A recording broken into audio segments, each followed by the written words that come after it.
evacuation time estimate, and they're on the order of 4 to 6%, well below a threshold that would require doing a new evacuation time estimate. Okay. And on this next slide, you see the way this is done. We look at different scenarios for evacuation: summer, winter, midday, midweek, weekend, rain, snow, good weather, to see what the bounding evacuation time estimate is, which is highlighted on this slide. The winter, midweek, midday, snow. So these are the greatest evacuation time estimates for the zones of interest: a 2-mile area, a 5-mile area, and a 10-mile area. So more than 30-minute increase or decrease in these times due to a population change is what would trigger an evacuation time estimate update. So Cordini, member again, you have one highlighted, which is apparently is the longest. Correct. Okay.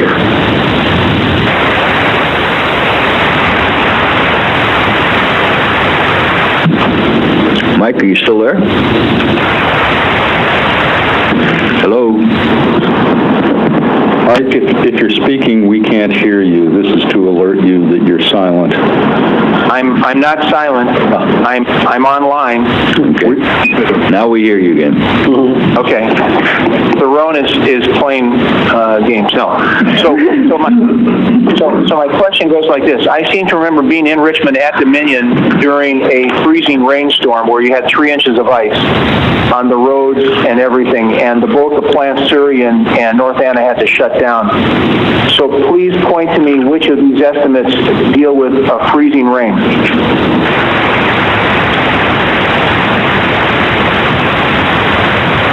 So the regulatory guidance by which the evacuation time estimates need to be performed outlines these various scenarios that need to be run. There's also a special event scenario and a road impact scenario, which are at the bottom of the slide, which are not used for determining a threshold for an update.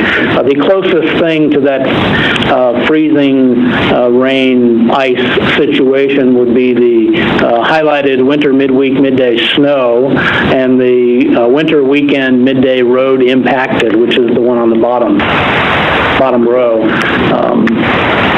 So as far as, this once in 100-year ice storm, I don't think that was something that was within the guidance.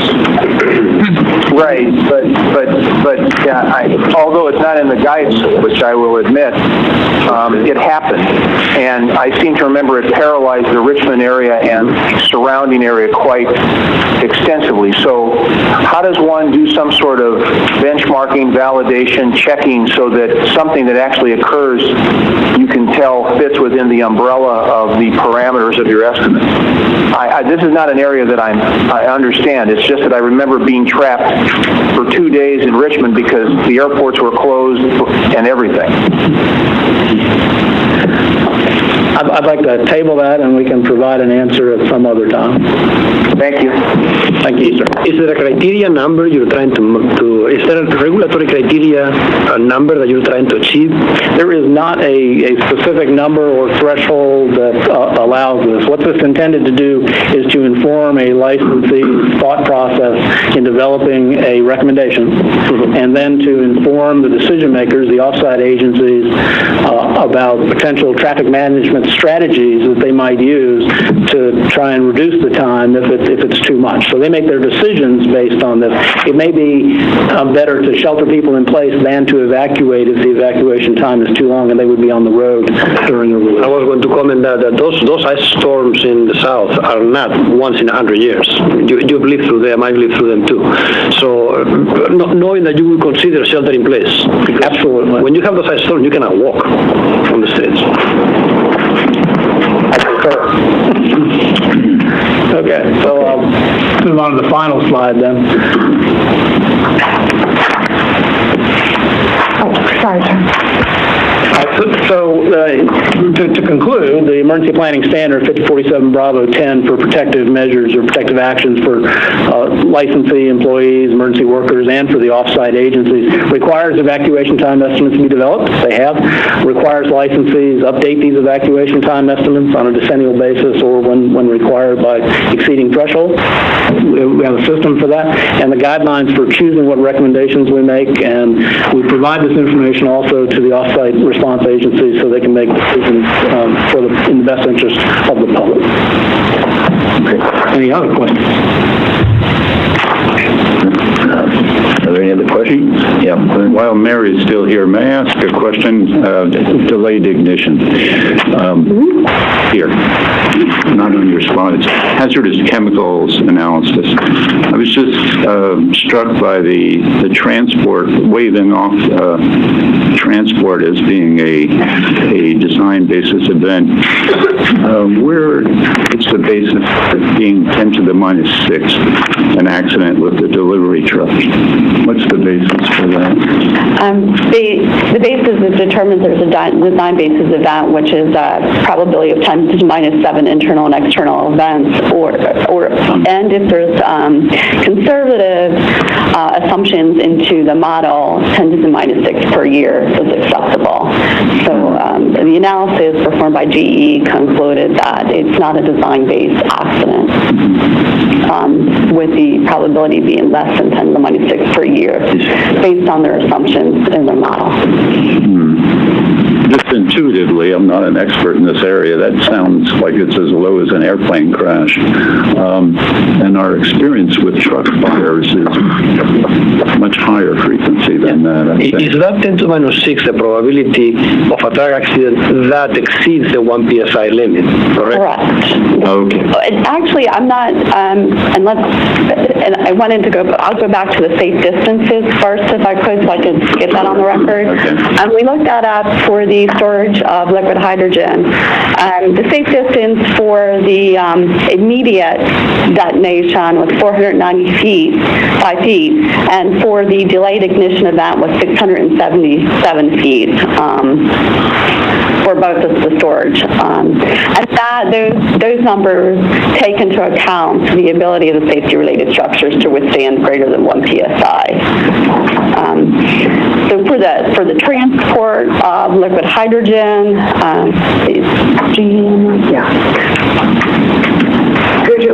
we need to get open the line for GEH, the person who did the PRA. I think that would be most helpful for you all to talk with John. Thank you.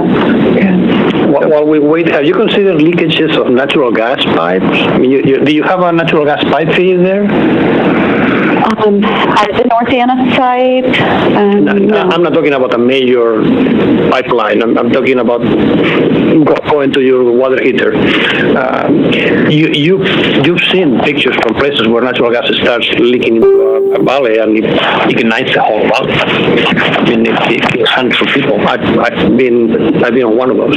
Those are pipelines. Well, the one personally we know was a truck that killed 500 people because it happened to leak next to a campground in a beach. But do you have gas leakages, natural gas? We do look, whenever we do a survey of the internal and external events. Pipelines is something that we map, and we make sure there's no pipelines within the vicinity of the site that could cause an issue. And if there is, then we do an analysis to make sure a detonation or explosion from that pipeline is not going to cause a problem at the facility. So you do not have natural gas feed into the plant? No, not for the North Anna site. Mike, would you like to say something about the PRA piece? Just a question on this liquid hydrogen question.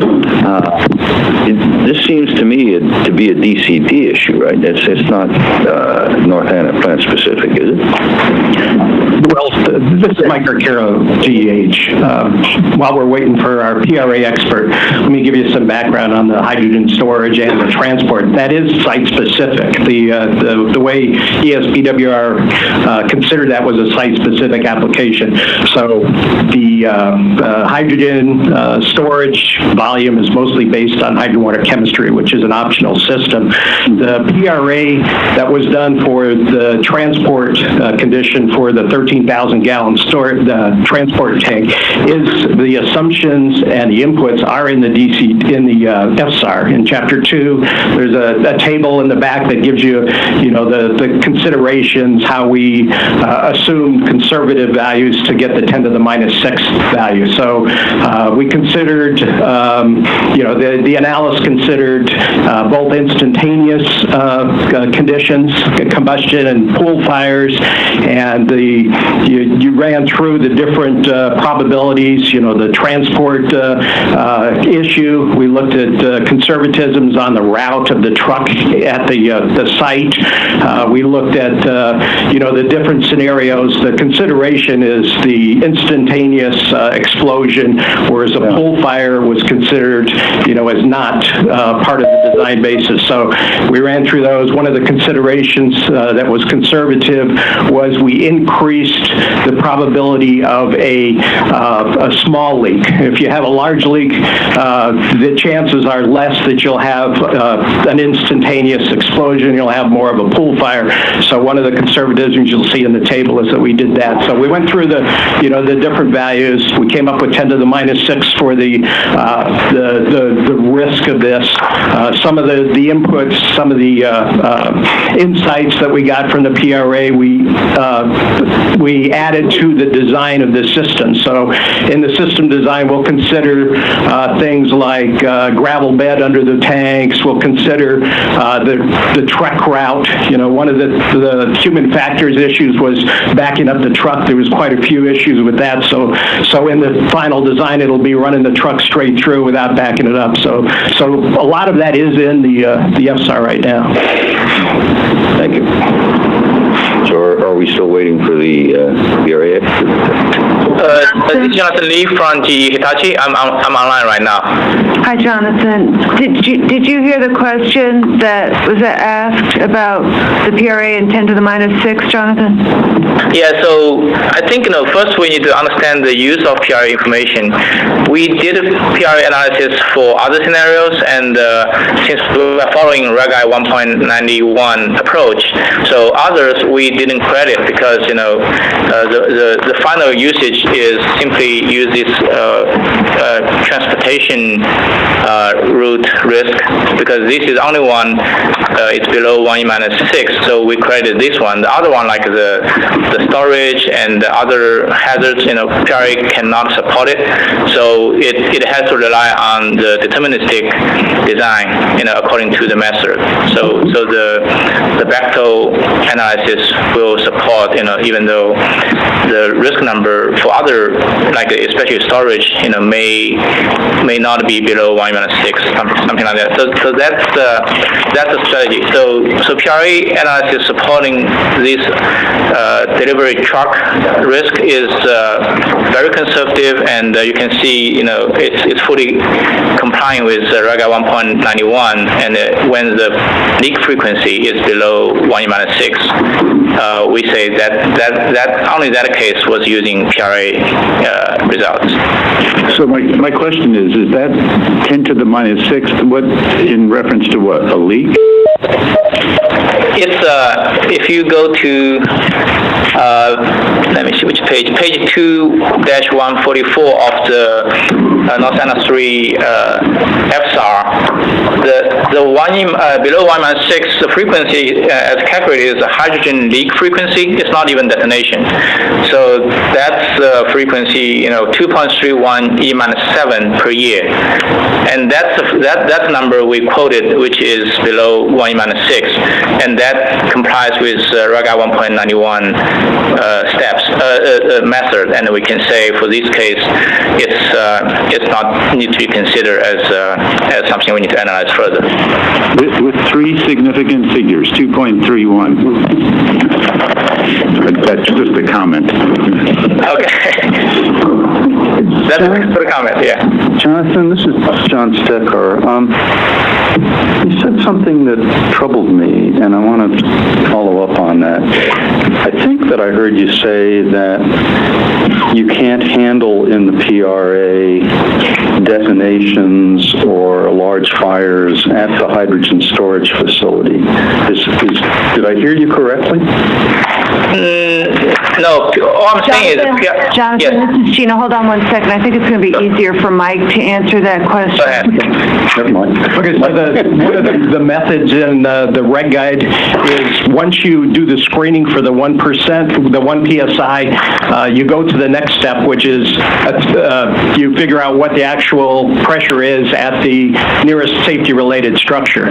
So what we saw, based on the LOA analysis, is for the storage tanks, for the stationary storage tanks, the distance, if it was a explosion at the tank, was 490 some feet, and if it was a traveling cloud, it was the delayed vapor, it was 677 feet. The distance to the fuel building, the nearest safety-related structure, is 750 feet. The distance to the rad waste building is 740 feet. We didn't have analysis for the rad waste building at the time, so we added an ITAC to say that the rad waste building walls will be able to withstand the 3 PSI rating of the explosion at the tank. So that's how we didn't have to go to the PRA for that scenario, because we met those requirements. Would a detonation at the hydrogen storage facility disrupt off-site power supplies, and could it damage the turbine building? Yeah, so Mike Arcaro again, GEH. Jonathan could probably answer that, but the short answer is we did look at the impacts on the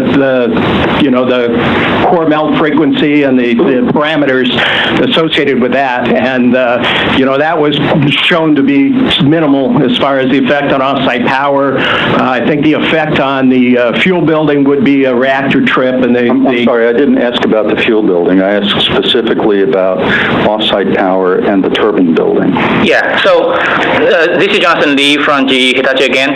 Mike, I think the question is good. We did look at the CCDP conditional core damage probability and the CLERP conditional large release frequency probability, and the results. Even though for PRA perspective, because we are limited by Reg 1.91, the frequency is leak frequency, trying to take credit. So PRA didn't use this credit, as Mike said. We used deterministic way to analyze it, to resolve the concern. So the question on the offsite power is the CCDP. We do have the value, and for this purpose, the consequence, and the frequency combined is very low. So even though we may not be able to use Reg 1.91 to take more credit from PRA side, but the final consequence, the core damage frequency and the large release frequency, based on this leak frequency and the detonation and CCDP or CLERP from loss of power is very low. So the risk increase is negligible. May we go to slide number 5 and just see where this hydrogen storage facility is on the plan view of the site?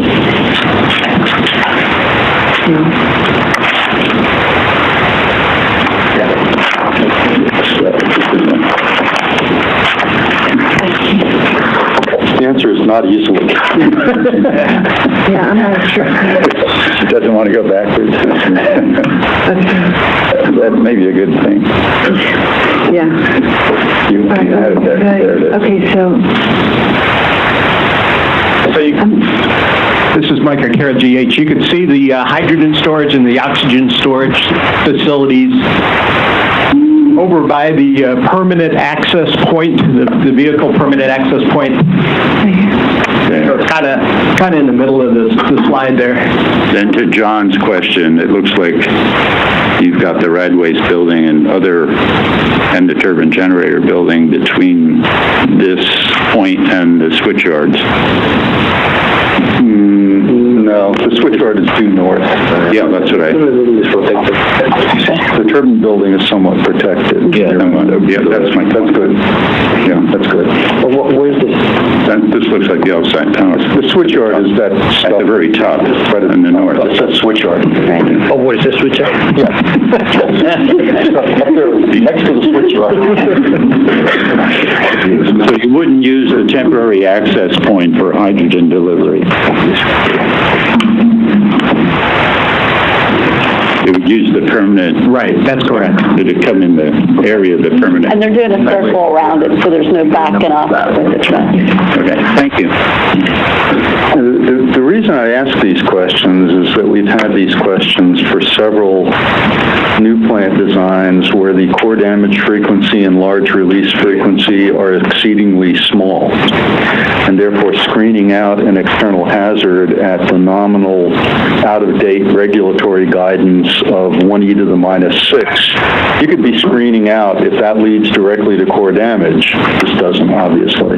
But if it does, it could be a factor of 50 to 100 times higher than all other contributions combined. Because we've seen, I don't know what the current snapshot of the ESBWR core damage frequency is, but we've seen some really, really small numbers back when we were looking at the DCD. So just simply saying, well, the regulatory guidance allows to screen out at 10 to the -6 initiating event frequency is, you might be following the regulatory guidance, but in risk space, you might be ignoring a heck of a large contribution to the risk. I don't think that's the case here because of the configuration, but it's why I ask these questions and why my eyes glaze over when people say, well, we followed the reg guide and we threw it away. We've been working with the NRC staff, trying to work with the NRC staff to get changes to those fixed numerical screening criteria, especially for new plant designs, for a couple of years. So thanks. That helps. This helps me more than anything else. Thank you. Yeah, I'm sorry, no, go on. If you're talking about, I have a semi-related question, and I didn't know when to bring it up, so I'm going to bring it up now. Just another sort of a bookkeeping question on this issue. It was mentioned that, well, this is a plant-specific issue. It's not a DCD issue. But was the same question addressed for Fermi in the reference code? Yes. Okay. So I'm not sure if they used hydrogen chemistry in Fermi though, because if I understand the answer of Dominion, that the hydrogen supply is higher here because they're using hydrogen chemistry. I don't remember that Fermi used hydrogen chemistry. They'd still have a big tank with evaporators and stuff because they still need hydrogen for the generator. Right, but I guess to answer Pete's question, I thought the capacity was different here. Maybe I'm wrong. Okay, good. Yeah, Mike Arcaro, GH. Fermi did use hydrogen water chemistry. Okay, sorry, my mistake. They didn't do the zinc injection, which is something North Antigen. Okay, thank you. That was my mistake. John, are we done on hydrogen? Keep that up for a moment, if you want. May I ask about hydrogen? So, Mr. Cordini, this is Gina Borsch. Mary gave you the safe distances. Is that a closed item now, or is there more information that we need to get to you? No, I took the notes. Thank you very much. I got it. Thank you. I just wanted to confirm. Thank you. Yes, sir. When you have to forgive me because as I said, I can't find my notes from whenever the heck it was that we looked at this the first time around. So I don't know if I'm repeating myself or whether I'm sandbagging you with new comments that I should have made 7 years ago. When I look at Appendix 9A of the FSAR, which is the fire hazards analysis, I I find that there's a statement that said a detailed fire hazard analysis of the yard area that's outside the scope of the certified design cannot be completed until cable routing is performed during final design. So if I then go to all of the tables for a large number of those structures that you see on this slide, there are entries in those tables that just say to be determined during detailed design. The reason I bring it up now is one of those happens to be the hydrogen storage area, but there are many other buildings. My question is, well, of course, the fire hazards analysis for any, let me say every location in the plant, including all of the certified design locations, has to be re-examined once you build the plant and actually figure out the configuration of cables and combustible loadings in the plant. So delay saying that we can't do anything until we build the plant doesn't really persuade me very much. And furthermore, in my perspective, one of the benefits from doing a fire hazards analysis, especially right now, is that you might learn something from it in terms of, gee, maybe we don't want to run cables through a particular area. It can be used to inform your final design and cable routing. There are people who have done fire studies on plants that have been retrofit, for example, did the fire study after they did the retrofit and said, gee, I wish I knew that. I wouldn't have routed the cables through that particular area. So my question is, why didn't you do a fire hazards analysis for, and I don't want to list all of the buildings, I counted them up, out in the so-called yard buildings. And I'm not talking necessarily about a risk assessment of fires at the moment. I'm just talking about a fundamental fire hazards analysis to find out what's in a particular fire zone. Because you have all the fire areas laid out. I mean, it's not something, we know where the areas are. If you have a fire in there, take the worst fire that you typically do, burn up everything in there. What are the consequences from that? Yeah, this is Mike Arcaro, GH. I'm also the fire protection engineer for ESWR. Good guy. There is a call item for doing the fire hazard analysis for site-specific areas, so it is covered. All the standard plant areas, the fire hazard analysis has been complete. So we're talking areas, service water, pump building, areas like that. We're talking about, to get it on the record, the service water building, the diesel fuel oil transfer foam house, the makeup water building, the circulating water pump house, the station water intake building, the hydrogen storage area, the oxygen storage area, the dry cooling tower electrical buildings. There's two of them. The hybrid cooling tower electrical building, the electrical building in the yard, the intermediate switchyard control house, and the Unit 3 well houses. So we have that on the record. It's that stuff that you haven't done a fire hazards analysis on. So don't say that you've done it. We have not done the site-specific buildings. And yet this is a site-specific COL. So my question is, for the site-specific COL, why didn't you do a site-specific fire hazards analysis for the site-specific buildings in the site-specific COL? Yeah, I would have to take that back. Okay, thank you.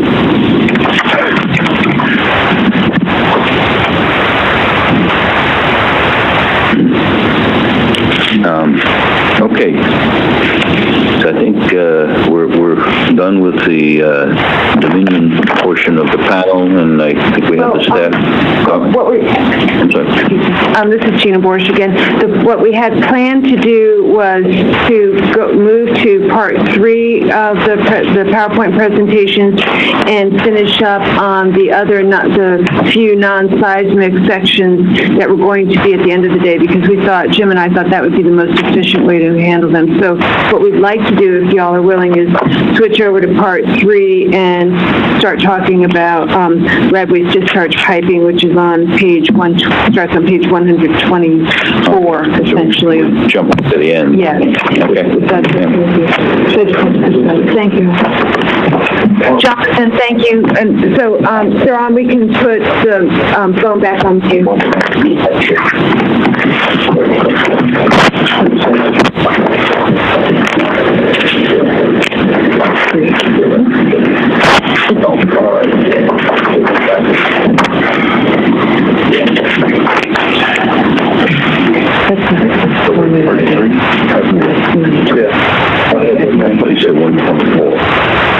1.4. Waste discharge.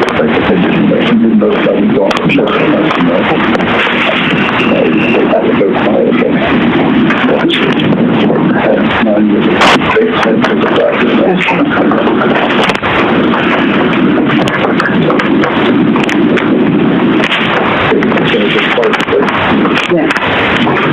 And page. Okay, so.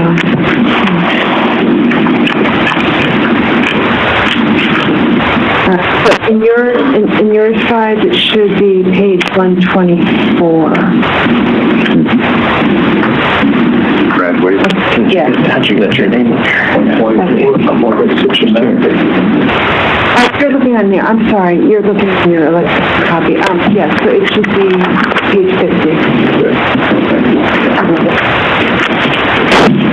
We had to break up the file because it was too large. Okay, so Lanny Disick from Floor is going to talk about rad waste discharge piping briefly, and we'll keep going. Thank you. Okay, the point of some changes that were made in regard to rad waste discharge is for construction simplification, but still keeping in mind the requirement to minimize contamination of the site and the environment. And one point to make right up front is that the operational goal for Unit 3 is to be a zero liquid release plant. So in the FSCR Rev 2, there are a couple of areas there in section 11.2 and 12.3 that talk about the radioactive release being discharged to the circulating water system, and then referring then to the cooling tower blowdown line, running that underground due to potential for radioactive content. Okay, so construction simplification was we broke out a separate line for liquid waste management system, a discharge from that, and separated it from the circulating water cooling tower blowdown line. You don't have to worry about the contamination in that line. So that was done in FSCR Rev 9. Okay, next slide. Okay, so that results in a departure and also an exemption. So in FSCR section 11.2, we now say that the liquid radioactive releases will be discharged using that new line, the liquid rad waste effluent discharge pipeline. And then it's going to go to the canal rather than into the circulating water system, the cooling tower blowdown line.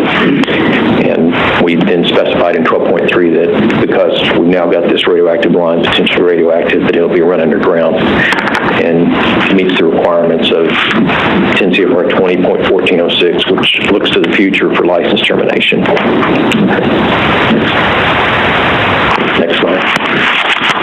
And then the exemption 4 that we took against Tier 1 was we revised the design description there where it used to refer to release the environment via the circulating water system. We're not doing that anymore. We're discharging the environment using the new liquid rad waste effluent discharge pipeline that goes right to the discharge canal. Any questions? Okay, thank you. Okay, so let's go on and do hurricane missiles. Okay, Lanny?